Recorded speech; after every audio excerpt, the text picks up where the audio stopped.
You could actually stand up closer to them and go on either side. Well, hey, thanks everyone for being here today. Really appreciate it. So yesterday I met with the mayors in the South Central Mayors Energy Coalition, which includes mayors from along the Alaska's Rail Belt community. It goes anywhere from Homer up to Houston.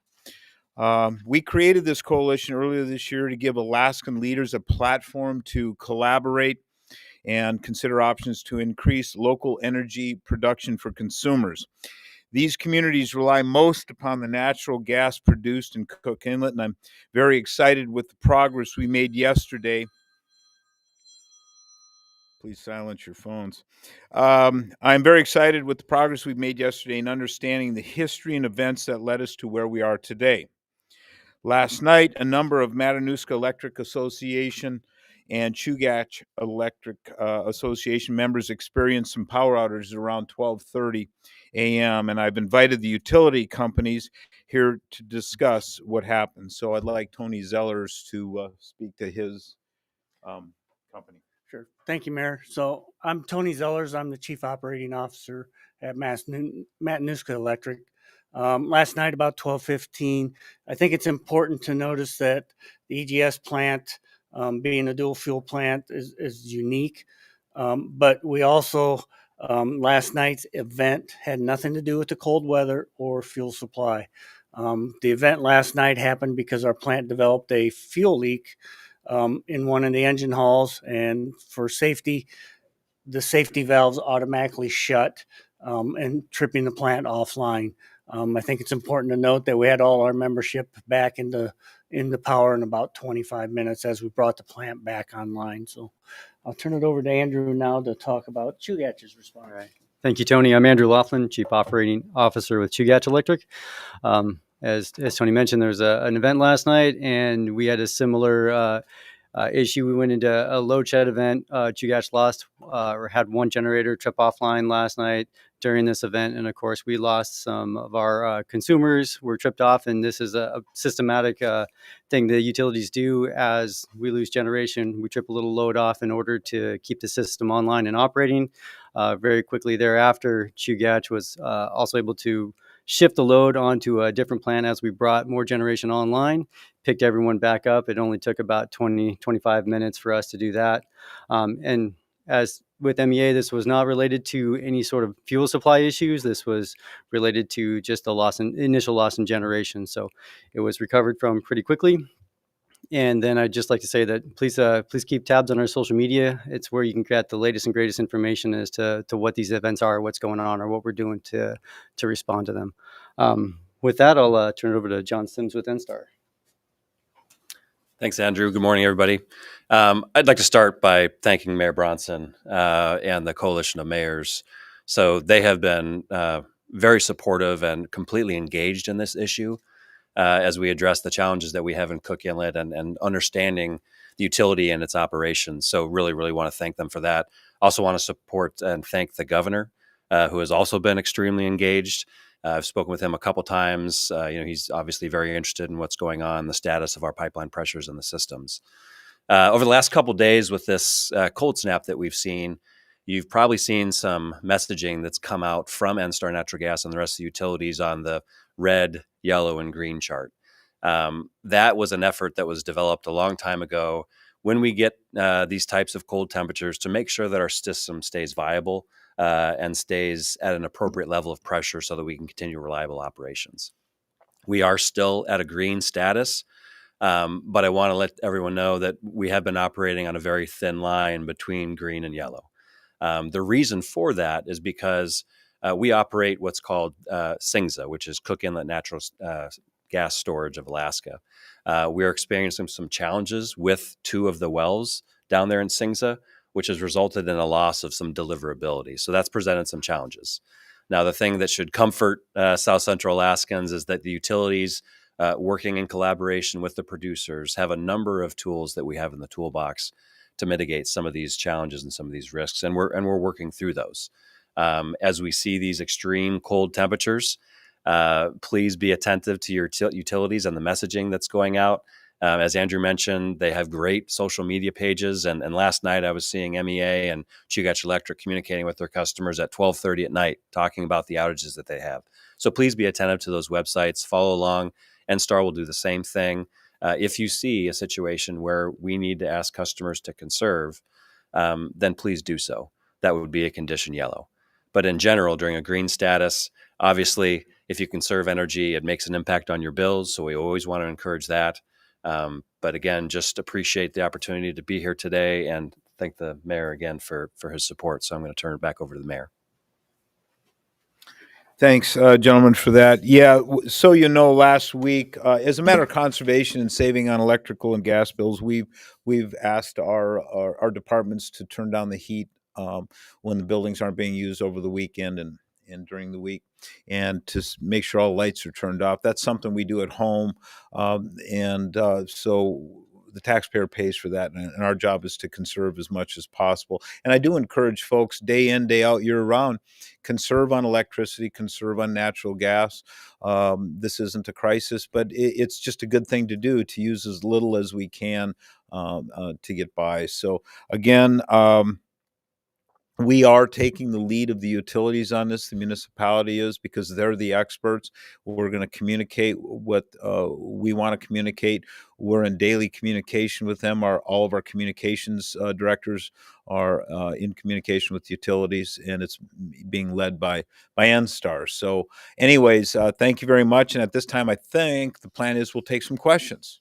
We'll start with Jeff, people on the online. Jeff, do you have any questions?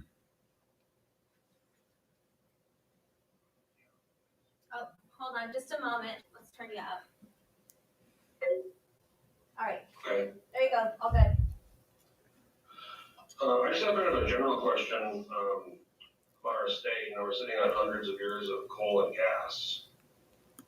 Other places like Russia, they have, they deliver gas and there's heat. There's no issues like this. I'm just curious what your thoughts are with, we're washing gas and coal, but we're talking about these, these heating problems and electrical problems.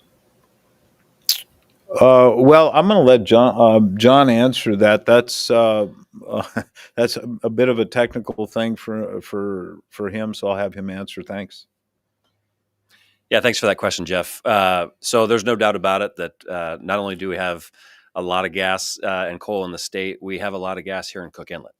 And one of the challenges that we've seen here locally is, encouraging and getting producers out there to make the investment required to bring that gas to market. Now, I know that the governor and the legislature are evaluating a lot of potential tools that they have to create that type of market that we want to see and that we should have here as Alaskans. But when you look across the nation, early this year in the middle of January, there was a similar request for consumers to reduce their consumption because they had issues with the electric grid and the natural gas grid in the Northwest. So if you Google Washington and Oregon gas outage, you'll see some of the challenges, not to the same level, but some of the challenges being experienced across the country. So as utilities, these are things that we typically don't show the general public. We have employees that are working 24 hours a day to make sure that folks, every time they turn on the lights, it works. And every time they turn up the thermostat, it works. They do a fantastic job. We should really be thanking them because they're the ones who are making our system operate. But I think that's a statewide issue. I think the governor's addressed that with some of the recent proposed legislation that he's got. I'd argue that we can continue to take it a little bit farther, and we need to have those conversations in Juneau. I'll be there next week to hopefully start some of those conversations about what we need to do to make sure that we're promoting a good environment for businesses to come in here to explore for those resources so that the end users, like utilities and our customers, don't have to be concerned. All right. Anything else, Jeff? Nope, good stuff. Okay, we'll start in the room here. Wesley, do you have a question? Yeah, Wesley Early with Alaska. Wesley Early with Alaska Public Media. So, if I'm understanding you right, it was an equipment failure that caused the outage, and it wasn't sort of related to the cold. But I'm curious, with temperatures sort of set to be pretty cold for the next, at least week and a half, are there concerns that we could see outages due to cold weather? I'll take that one. So in general, right I want to talk a little bit about some of the tools that we have in the toolbox. So as we start seeing the pressures on our system drop, right, there are a couple things that we do first. One, we reach out to that storage facility that I mentioned. We ask them to increase their deliverability from their fields. That's a third-party storage service provider, Chugach Electric, NSTAR, Homer Electric, and some interruptible customers utilize that facility to meet obligations that they have. So that's kind of step one. While doing that, we're also communicating, I'd say on an hourly basis with producers, letting them know, hey, we might be calling on additional gas from your fields. So those are kind of the two things that we do behind the scenes to make sure that pressures maintain and that they don't drop. Now, if we continue to see system pressures drop, then we start looking at some of those options that the electric utilities have, for example, switching to diesel. That can make a huge impact on the total demand on the system. It reduces the demand and allows pressures to increase. The other things we can do, we can ask for Golden Valley Electric to send power down the intertie, for example. So there are a number of different tools. I'm not going to list them all, but we can do all those things to make sure that the system stays up. Now, back to your original question, do I have concerns about the rest of the week? I do, because operational challenges happen all the time. And so we've already got a situation at Singza where we have some deliverability challenges. That's kind of why we're here talking about this today. If something else happens on top of that, you're more than likely going to see a condition yellow come out. But, we're going to do our best to make sure that doesn't happen. But it's very, very important that customers stay attentive to the website and to the social media pages of the utilities and the mayor's office and the governor's office, because if that does happen, we're going to need them to react. And it's little measures that the customers can do, right? Just turning your temperature down to 65 degrees makes a huge difference on the system. I'm Alex with Yankee Daily News. John, can you talk about the deliverability issue at Singza? How far down is it? It's 2 out of 5 wells, I believe. And what's it going to take for us to cross that thin line to a yellow? I mean, when might that happen? Yeah, thanks for that question, Alex. So to get into some specifics on Singza, so middle of January, we communicated to customers that we had lost 19% of the total deliverability, which is 150 million cubic feet per day. So losing 19% of that, not too significant. As we started seeing those colder temperatures come in to the South Central region, we started stressing those wells more to make sure we were meeting contractual obligations. That resulted in some deliverability loss out of well number 1. So now we're looking at 2 wells that have been impaired, or at least a reduction in deliverability. To the total facility, it's about 30% reduction, which is about 45 million cubic feet a day. Now, when I was talking earlier about those different tools in the toolbox, we're talking about, we use one tool, that's about 10 million a day. We use another tool, that's another 15 to 20. So, we have to put these things all together to, fill that gap that we see. So last night, we were in a position where we were somewhat strained. We still had multiple levers that we could pull in the toolbox. I think as we start looking at the forecast today, if the temperatures that we're seeing come to fruition, we're going to start, pulling out more of those tools from the toolbox. So, at this point, I'm not concerned. I'm, reasonably confident in the operations of our facilities. But again, it's important that customers stay aware and stay attentive to the information that the utilities are sending out. So it's tough to say that, what the probability of moving to yellow or a different level is. That all depends on temperature and a lot of operational challenges that we deal with on a day-to-day basis. And 45, how much are we demanding a day at these cold temperatures overall? Yeah, so right now we're probably in the 240 range. So the most we've ever done on our system, on NSTAR system, is 254 million cubic feet a day. That was back in 2017, I believe. Okay. So we're looking at more than likely hitting a system peak record today or tomorrow. Okay. Maybe both. Yeah. Lauren Maxwell, Alaska News. I have 2 questions, but I'm really trying to wrap my head around your explanation for the 2 wells that are down. They have issues that are unrelated to the cold, but the cold is increasing the need for gas, and so that's an issue. Could you make it really simple? Yeah, no, I apologize. So I would say they are somewhat related to the cold in that we don't utilize or strain, put the stress on those facilities unless we call for that demand to come out of them. So what specifically on well number 3, what we started experiencing was some sanding in. We didn't lose the well completely, but that's the result of high pressures coming out of those wells. And anytime you really strain and put a lot of pressure on those types of infrastructure, those types of assets, they have the potential to fail. That happens throughout the entirety of Cook Inlet and has been happening for 60 plus years. And that's things that the producers do on a day-to-day basis. That's one of the reasons why it's so expensive to operate here, because when they sand in, you have to fix them. If you don't fix them, then you have a permanent loss in deliverability. So that's what we're seeing on the wells in Singsa for well number 3 specifically. When the pipeline or when the demand is reduced, we'll go in there and fix them. We can't risk doing that today because we're still getting some volume out of those wells. But that's just one of the challenges with oil and gas and storage operations is the one thing is it's deep and it's dark down there, and until you actually get some equipment on site to look downhole, it's tough to say what the issue is. So, just to clarify too, I know you said that we're not in code yellow, we're still in code green, but is NSTAR asking people to cut back on their energy use?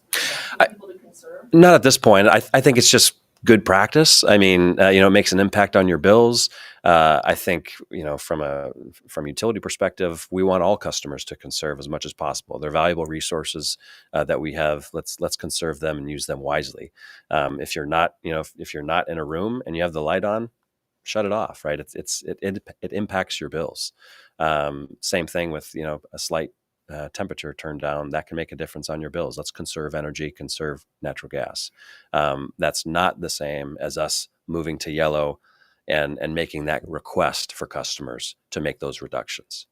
But that could happen in the near future? We're hoping that it won't. And as long as we kind of maintain status quo, I don't think we'll need to, but it's a potential risk out there.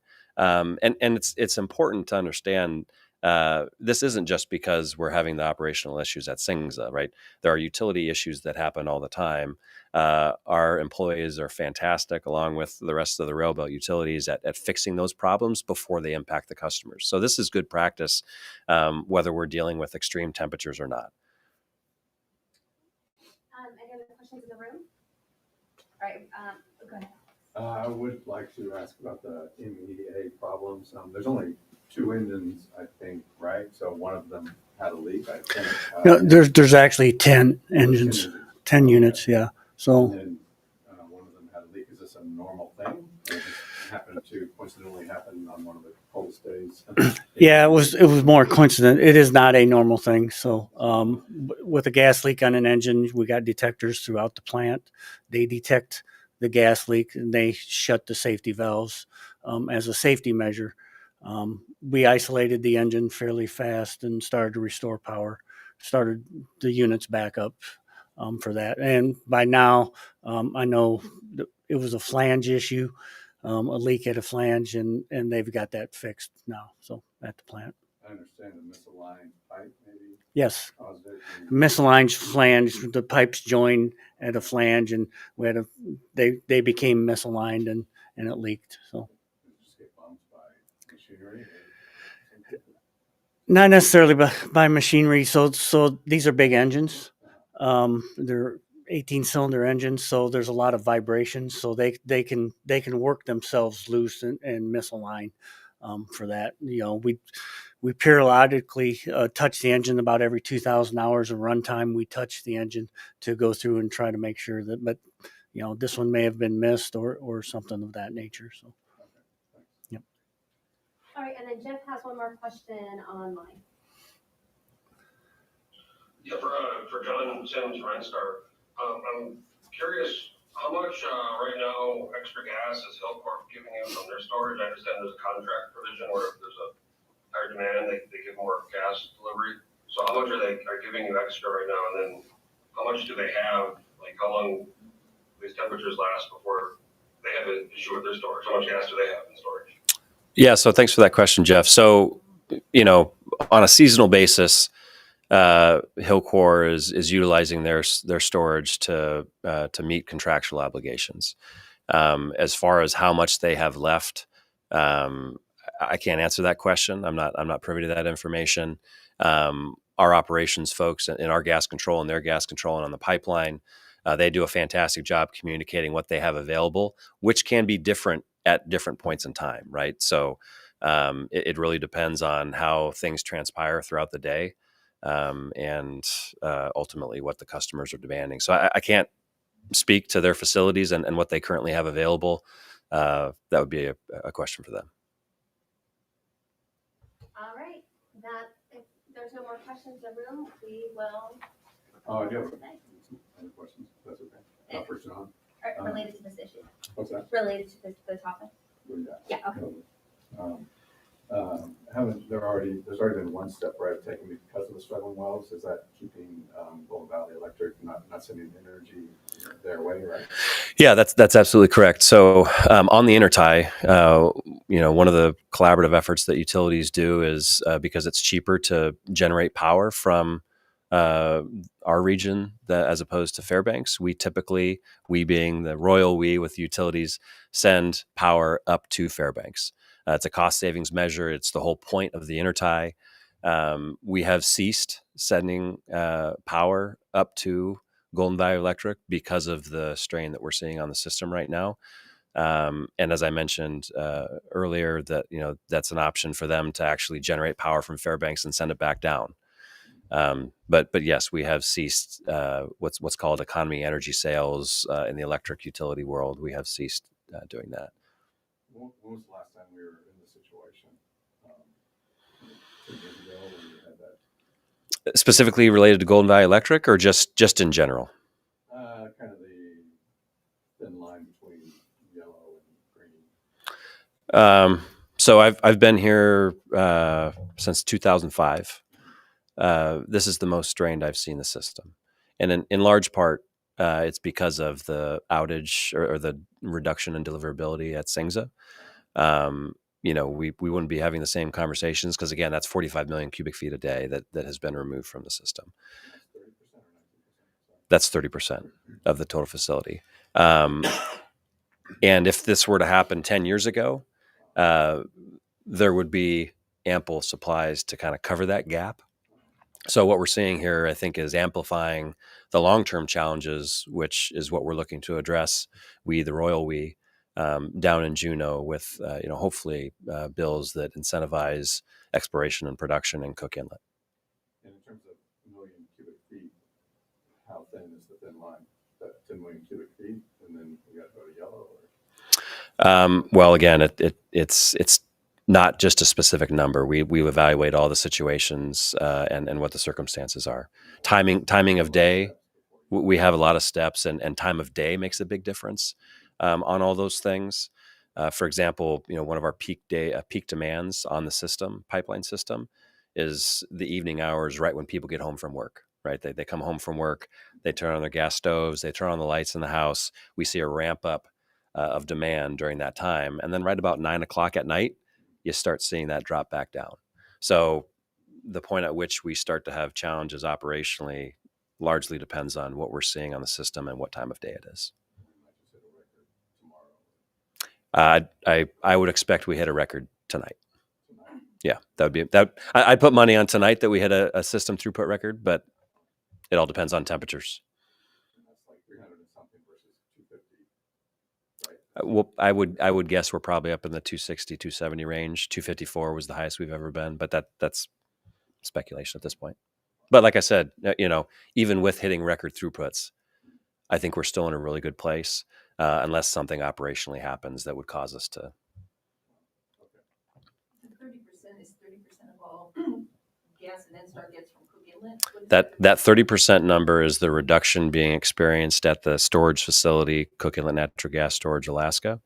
30% of 150 million, which is normally available from that facility.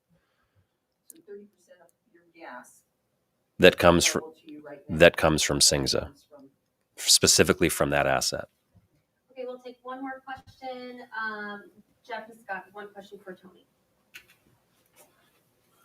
Just for the MEA guy, I was wondering, are you guys preparing to switch to diesel? How long does that take? And is what happened last night related to that? Well, thank you, Jeff, for that question. What happened last night, I'll start with that one first, is not related to that at all. So last night was just an equipment failure. Happened at a bad time with everything else going on, but it does happen from time to time.